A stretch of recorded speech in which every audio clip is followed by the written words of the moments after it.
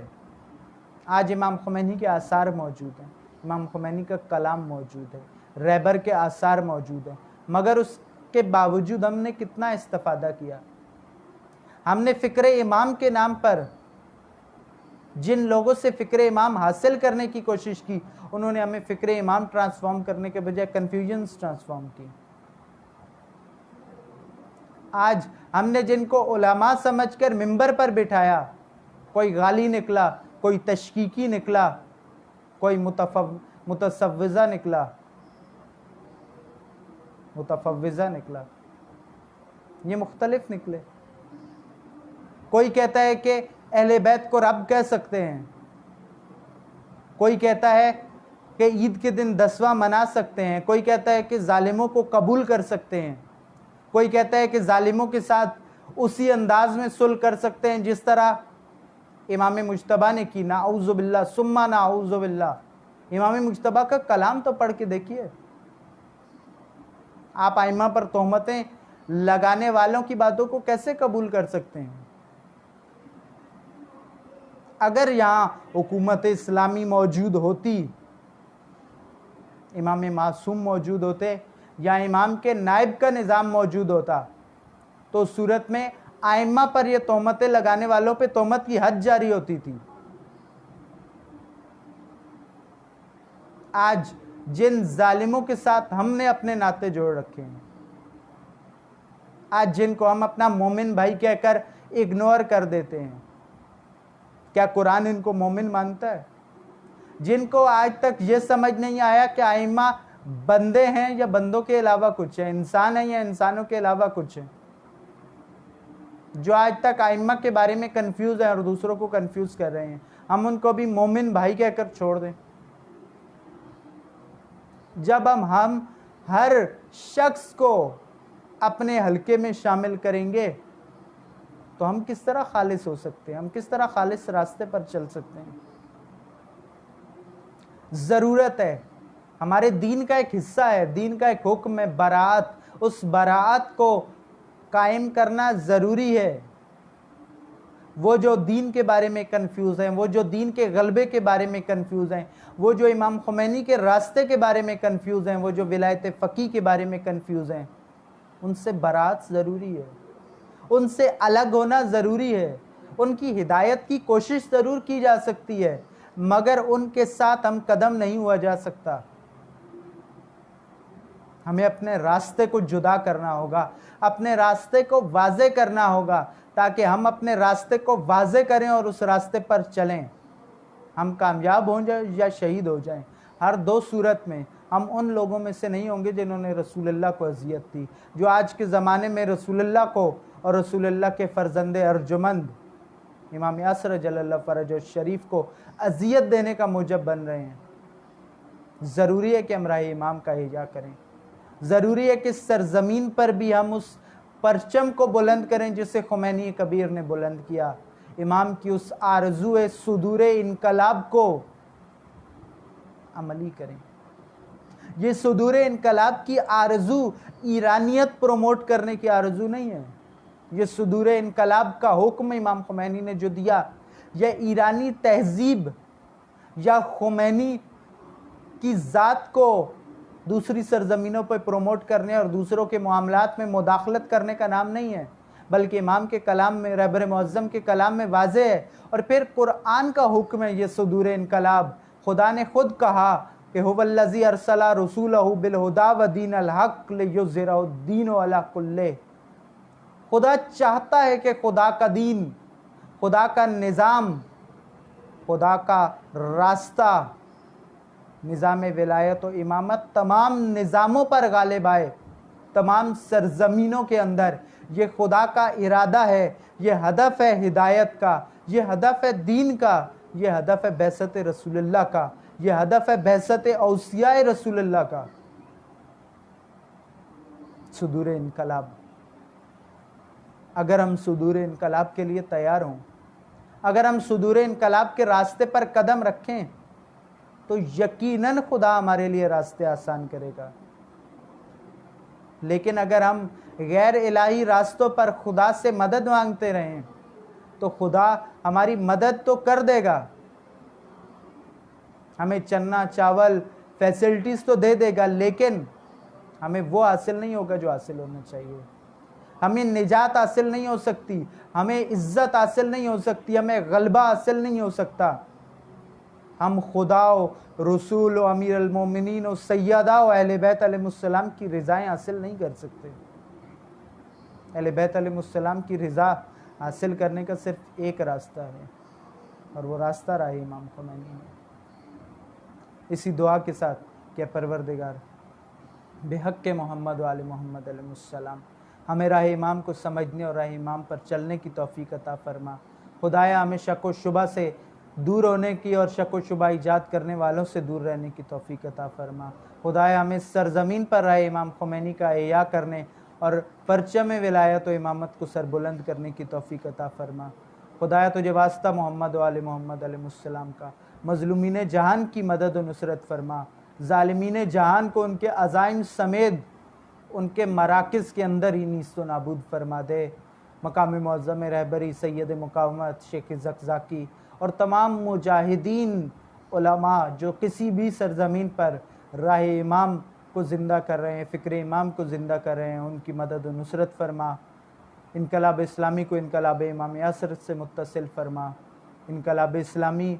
کو کامیابی اور کامرانی عطا فرما، انقلاب اسلامی کو فتنہ بازوں کے فتنوں سے بچا، اور انقلابی جوانوں کو انقلابی بصیرت، انقلابی شعور اور انقلابی تحرک عطا فرما۔ پروردگارہ تجھے واسطہ محمد و آل محمد علیہ السلام کا، تجھے واسطہ شہداء کا، تجھے واسطہ خون شہداء کا۔ پروردگار امام یاسر کے ظہور میں تعجیل فرما اور ہمیں امام کے اعوان و انصار میں سے شامل فرما۔ السلام علیکم۔